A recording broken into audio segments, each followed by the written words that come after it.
Summarizing the conclusions in terms of the three objectives that we had. Is SPUR valid across a large population of multi-pathology, multinational patients? The answer is yes, very much so.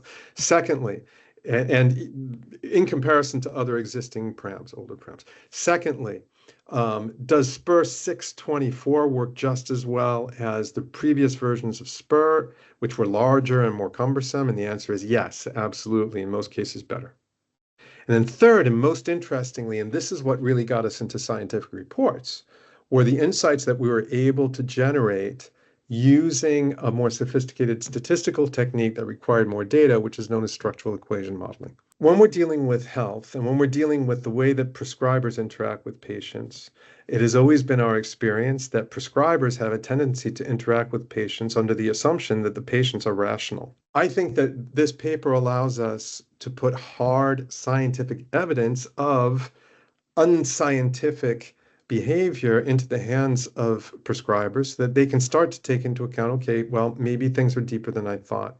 I think most prescribers have, and not just prescribers, most public health institutions assume that if there's an issue, then the response is education. And I agree, education is always a good thing. Once again, if somebody is expressing a rationale for not following treatment, you have to respond to what they're expressing. It's true, it's real, right? It's like if somebody says, I have pain in my arm. Well, they have pain in their arm. You have to deal with that pain. But you also want to find out what the pain is coming from, because maybe just giving them pain relievers is not going to solve the underlying issue.